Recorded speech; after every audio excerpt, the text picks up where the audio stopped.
Hoje vou te contar as 4 causas mais comuns de catarro persistente na garganta. Aquela sensação incômoda de ter algo grudado ali que faz a gente ficar pigarreando, tossindo e limpando a garganta o tempo todo. Ter um pouco de muco pode ser totalmente normal durante alergias ou resfriados, mas quando ele fica mais denso, abundante e dura mais tempo, pode ser um sinal de que algo não está certo no seu organismo. Além de te mostrar como identificar essas causas e seus sinais de alerta, no final do vídeo vou te contar o mais importante: como resolver esse problema? Em primeiro lugar, temos o refluxo gastroesofágico, uma condição em que o ácido do estômago volta para o esôfago, aquele tubo que conecta a nossa boca ao estômago. E embora o sintoma mais comum do refluxo seja uma sensação de queimação ou azia no peito, muitas vezes ele se manifesta de forma atípica, com aquela sensação persistente de catarro, tosse crônica ou coceira intensa na garganta. Quando o ácido que sobe irrita o revestimento do esôfago, ele também inflama a garganta, fazendo com que se produza mais muco como um mecanismo de proteção. E isso não é tudo. Quando o problema não é corrigido, o ácido do estômago pode danificar nossas vias respiratórias e reduzir sua capacidade de eliminar esse catarro, que pode se acumular e causar infecções. Agora, como podemos saber se o catarro na garganta é causado pelo refluxo gastroesofágico? Primeiro, se notarmos azia ou queimação no peito ou na garganta depois de comer ou ao deitar. Segundo, se notarmos tosse persistente, especialmente à noite, ou se percebermos que a voz fica mais rouca e áspera. Em alguns casos, o refluxo pode imitar os sintomas da asma durante a noite. A pessoa acorda com falta de ar e tosse intensa. E terceiro, se você acorda com a garganta irritada, catarro grosso e um gosto amargo na boca, o que você deve fazer se suspeitar disso? A primeira coisa é marcar uma consulta com seu médico para que ele peça uma endoscopia. Nesse exame, eles vão descobrir se você tem refluxo e, em alguns casos, uma pequena hérnia no seu estômago ou esôfago que está causando isso. Além disso, existem algumas medidas caseiras para aliviar esses sintomas e reduzir a produção de muco na garganta. Como evitar os alimentos que pioram o refluxo ácido? Os principais são comidas muito gordurosas, bebidas gaseificadas, café, chocolate e álcool. Em especial, evite jantar 2 horas antes de deitar para dar tempo dos alimentos serem melhor digeridos. Outra medida muito importante é evitar dormir do lado direito, pois essa posição piora o refluxo. Além disso, eleve a cabeceira da cama a cerca de 20 centímetros ou durma com 2 ou 3 travesseiros para que a gravidade nos ajude a manter o ácido do estômago embaixo, longe da nossa garganta. A segunda causa de catarro persistente é a sinusite crônica. Existem algumas cavidades cheias de ar nos ossos do nosso rosto, chamadas seios paranasais. Eles ficam ao redor do nariz, dos olhos e da testa. Essas cavidades são revestidas por uma membrana que produz muco para proteger nossas vias respiratórias, capturando partículas do ar, vírus e bactérias. Quando esses seios paranasais ficam inflamados, seja por viver em ambientes muito poluídos, alergias não controladas ou por ter pólipos dentro desses seios, a produção de muco aumenta e, se essas cavidades não drenam corretamente o catarro, ele se acumula e provoca sintomas como dor de cabeça, congestão nasal e aquela sensação incômoda de ter muco preso persistentemente na garganta. Um desvio de septo nasal também pode bloquear a drenagem do muco, favorecendo o aparecimento de sinusite crônica. E como saber se esse é o problema? A primeira coisa é que, além dessa tosse e catarro persistente, há uma dor de cabeça constante, especialmente uma sensação de pressão ao redor do nariz, das bochechas, ao redor dos olhos e na testa. Esses sintomas pioram ao inclinar a cabeça para frente. Outro sinal muito comum de sinusite crônica é o mau hálito, já que o muco acumulado pode fazer com que as bactérias se proliferem e liberem um mau cheiro. Também é frequente a perda do olfato. Claro, o catarro acumulado pode se infectar, causando crises de sinusite aguda, provocando febre, piora da dor de cabeça, fadiga e um mal-estar muito intenso. Vale lembrar que, nos casos de sinusite crônica, a sensação de catarro na garganta e a tosse também podem piorar à noite, ao deitar. Como resolver isso? Existem algumas medidas caseiras que podem aliviar rapidamente os sintomas e prevenir o reaparecimento da sinusite. Primeiro, mantenha-se bem hidratado, bebendo bastante água. Essa é a medida mais importante para hidratar o muco e facilitar sua eliminação.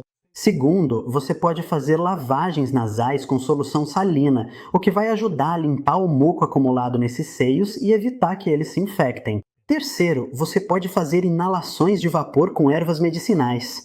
No final do vídeo, vou te contar a melhor forma de fazer essas inalações com remédios caseiros. A terceira causa de catarro persistente na garganta são as alergias ou intolerâncias intestinais. Em algumas pessoas, existem alimentos que podem desencadear uma resposta imunológica exagerada, e isso aumenta a produção de muco no corpo. Se você percebe que toda vez que toma ou consome laticínios ou come alimentos com glúten, produz mais muco, precisa pigarrear mais ou seu nariz fica congestionado, é possível que você tenha uma alergia intestinal que esteja desencadeando uma resposta fora desse órgão. Isso acontece porque, quando o intestino fica inflamado, o muco produzido não fica apenas ali causando inchaço, diarreia e dor abdominal, mas também pode afetar as vias respiratórias, provocando tosse e secreção de catarro. Essa resposta também pode acontecer quando a pessoa é alérgica a outros alimentos, como tomate ou laranja. Depende de cada pessoa. E como saber se esse é o problema que você tem? Nesses casos, os sintomas aparecem poucos minutos depois de comer o alimento em questão, causando coceira na boca, garganta, ouvidos ou sensação de irritação e acúmulo de catarro na garganta. Isso pode acontecer mesmo sem sintomas intestinais. Para resolver isso, o primeiro passo é identificar a que você é alérgico. Então, se você tem catarro persistente, mas não fuma, não tem refluxo, não tem sinusite crônica e suspeita que algum alimento seja o culpado, evite-o por um período de 2 a 3 semanas. Em alguns casos, ao retirar laticínios ou glúten da alimentação, o catarro diminui 100%. E se você não sabe a que é alérgico, consulte um médico para investigar. Muitas vezes são feitos testes alérgicos para identificar o culpado. Além disso, os remédios naturais que vou contar em seguida podem ajudar muito a aliviar esses sintomas. A quarta causa de catarro constante na garganta é o gotejamento pós-nasal causado por rinite alérgica crônica ao pólen, pelo de animais ou partículas do ambiente. Quando uma pessoa com rinite entra em contato com a partícula que causa irritação, seu corpo libera mais histamina e outras substâncias inflamatórias que aumentam a produção de muco. Embora esse muco seja produzido no nariz, ele escorre para trás e cai na garganta à noite, quando nos deitamos. E se a causa não for controlada, o muco vai ficando mais denso, viscoso, ficando grudado ali na garganta. Você deve suspeitar que tem esse problema. Quando a mucosidade se intensifica em certas épocas do ano, como na primavera ou no outono, que coincidem com a floração de certas plantas, ou quando você se expõe a alguma substância a qual sabe que é alérgico. Além disso, você vai ter outros sintomas, como coceira nos olhos, espirros e olhos secos e irritados. Se você suspeita que o catarro na garganta é causado por uma alergia, o principal é descobrir o que está provocando isso para que você tome medidas e evite o contato com o agente causador, na medida do possível, além de adotar algumas medidas caseiras. Para controlar isso, recomendo ventilar sua casa, deixar a luz do sol entrar, mas se você mora em uma área com um ar muito poluído, mantenha as janelas fechadas e considere usar purificadores de ar. E caso seja causado por ácaros, podemos reduzir sua presença em casa lavando a roupa de cama com água quente e usando capas anti-ácaros no colchão e nos travesseiros. Agora que já vimos as causas da fleuma, vou te contar 5 remédios naturais que podem te ajudar a reforçar o sistema imunológico e eliminar o excesso de muco. O primeiro e mais importante de todos é a hidratação, mas com alguns segredinhos. Quando não bebemos água suficiente, o muco fica mais espesso e pegajoso, dificultando sua eliminação do nosso corpo e, ao se acumular, pode acabar sendo infectado. O que eu te recomendo é começar o dia bebendo um copo de água com limão ou deixar na noite anterior uma garrafa com 1 litro de água e alguns ramos de alecrim para tomar ao acordar, de 1 a 2 copos ao longo do dia.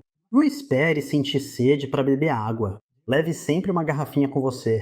Em segundo lugar, temos os chás ou infusões que podem nos ajudar a dissolver e eliminar aquela fleuma acumulada. Além disso, quando inalamos o ar quente e úmido de uma infusão, isso ajuda a hidratar e suavizar as membranas que revestem nosso nariz, garganta e pulmões, facilitando a tarefa de soltar aquele muco grudado. Entre as ervas mais eficazes, temos em primeiro lugar o tomilho. Para preparar a infusão, adicione 1,5 colher de chá de tomilho seco ou fresco em 200 ml de água fervente. Deixe descansar por 10 minutos e já pode tomar quando esfriar. Em segundo lugar, temos a hortelã, que além de ser refrescante, possui propriedades descongestionantes. Além disso, a hortelã tem um leve efeito anestésico que adormece e acalma a irritação na garganta que acompanha o excesso de muco. Para preparar a infusão, use 1 colher de chá das folhas secas ou frescas para cada xícara de água. Se preferir fazer inalações, você pode usar essas ervas ou até mesmo eucalipto para fazer isso de forma segura. Adicione 2 ou 3 colheres de chá das folhas secas ou frescas para cada litro de água fervente. Desligue o fogo depois de 10 minutos e espere um pouco até que o vapor esteja menos quente e não cause queimaduras. Ao inalar o vapor, mantenha uma distância de pelo menos 30 centímetros entre o seu rosto e a panela quente. E se você decidir cobrir a cabeça com uma toalha, sempre deixe um pouco de espaço para que entre ar fresco. Você também pode optar por usar um difusor de aromas com óleos essenciais, como tomilho, menta ou eucalipto. Essa é uma alternativa mais prática e segura do que a panela com água quente. Você só precisa adicionar algumas gotas do óleo essencial no difusor e inalar o vapor. Os difusores liberam um vapor frio ou quente com os compostos voláteis dessas ervas medicinais, ajudando a descongestionar as vias aéreas e suavizando o revestimento da garganta sem risco de queimaduras. Como terceiro remédio natural, temos o gengibre, um potente anti-inflamatório natural, o que significa que vai te ajudar a reduzir aquele inchaço nas vias respiratórias, facilitando a respiração e a eliminação do muco. Você pode usá-lo em forma de chá ou pegar um pedaço de 1 ou 2 centímetros de gengibre, amassar, espremer meio limão por cima e misturar com 1 litro de água para tomar ao longo do dia. O quarto remédio natural é o alho. O poder dessa planta para nossa garganta vem do seu principal composto chamado alicina, e para ativar seu efeito, você deve amassar ou picar o alho cru e esperar que seus sucos se misturem por pelo menos 5 minutos antes de consumi-lo. Esse composto age como um anti-inflamatório natural e fortalece o sistema imunológico, ajudando a combater infecções causadas por bactérias e vírus. Em quinto lugar, temos a umidificação do ambiente. Se você perceber sua garganta irritada, com sensação de secura, coceira ou muco pegajoso, é fundamental tentar aumentar a umidade do seu quarto. Para isso, use um umidificador para manter a umidade do ambiente entre 40% e 50%, o que favorece as vias respiratórias. Ou uma alternativa muito mais econômica e acessível é colocar 2 ou 3 toalhas úmidas no quarto onde você vai descansar.